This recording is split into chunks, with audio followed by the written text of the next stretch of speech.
morning, Falcons. Today is Thursday, February 2nd. I am Scarlett Moeller. And I'm Kaylin Lawrence. Today's weather. Today there will be mostly sunny with a high of 40 and a low of 13. Here are today's announcements. The 7th grade boys basketball team got off to a hot start in the first game of the Hamilton County tournament on Monday night against Riverside. They jumped out to a quick 18-6 first quarter lead, then stretched the lead out 32-12 at halftime. The dominance continued in the second half, with the Falcons eventually winning 47-19. Leading scorers were Varshan Clark with 13 and A.J. Peterson with 10. On Tuesday night, they had to fight back for the victory against Westfield. The Falcons got off to a slow start, trailing 20-15 at halftime, as their shots weren't falling. They kept battling through, eventually taking a 1-point lead heading into the fourth quarter.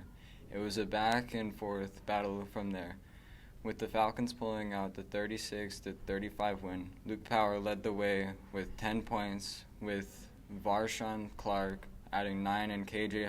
Buckley chipping in 8. The Falcons will look to avenge an early season loss when they play the Fishers in the semifinals on tonight. Sucker for you. Student Council will be selling suckers at lunch February 9th to 14th. Each sucker is $1, and all the proceeds benefits go to Riley's Children's Hospital. Bring all your money and support a good cause. Hey Falcons, I'm Isla. I'm Kyla. And we're from the 8th grade student council. From February 9th to February 14th, we're going to be selling Blow Pops and Tootsie Pops. For the Riley's Children's Hospital. Hope you can buy some. Yesterday marked the beginning of Black History Month. Let's take a look at the origins of Black History Month. Black History Month was created in 1926 in the United States, when historian Carter Godwin Woodson and the Association for the Study of Negro Life and History announced the second week of February to be Negro History Week. Since the 1890s, Black communities celebrated the birthdays of two people considered to have a big impact on Black history in the United States: Abraham Lincoln, February 12th, the American president that issued a preliminary Emancipation Proclamation that declared all enslaved people be forever freed in 1863, and Frederick Douglass, February 14th. After escaping slavery, he became a national leader of the abolitionist movement to end slavery and famous for his anti-slavery writings.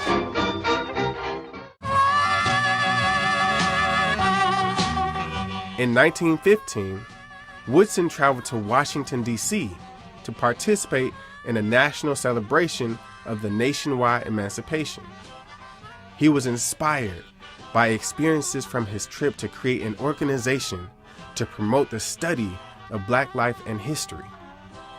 Soon after, he helped to form what is now known as the Association for the Study of African American Life and History.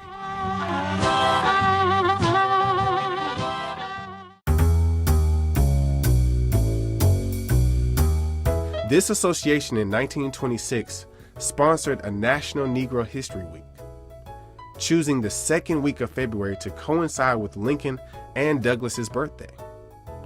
This inspired schools and communities nationwide to organize events to celebrate. The first Negro History Week was met with a lukewarm response, gaining the cooperation of the Department of Education of the states of North Carolina, Delaware, and West Virginia, as well as the city school administrations of Baltimore and Washington, D.C. Woodson felt that at least 1 week would allow for the general movement to become something annually celebrated. He realized the subject needed to resonate with a greater audience. Woodson contended that the teaching of Black history was essential to ensure the physical and intellectual survival of the race. If a race has no history, it has no worthwhile tradition. It becomes an unimportant factor in the world, and it stands in danger of being exterminated.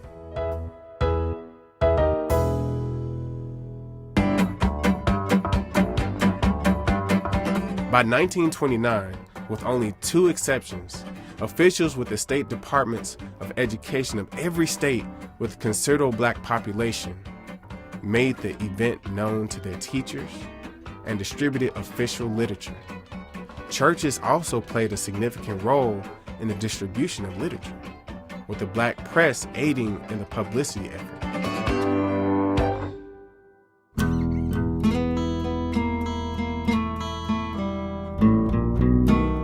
Throughout the 1930s, Negro History Week countered the growing myth of the lost cause of the Confederacy, that blacks were better off under slavery.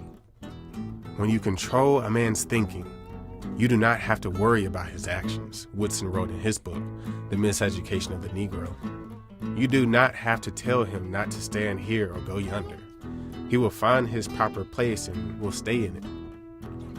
Throughout the following decades, Negro History Week grew in popularity, with mayors across the United States endorsing it as a holiday.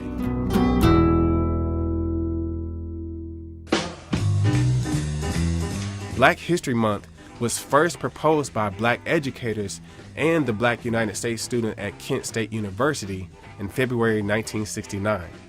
The first celebration of Black History Month took place at Kent State 1 year later, from January 2nd to February 28th in 1970.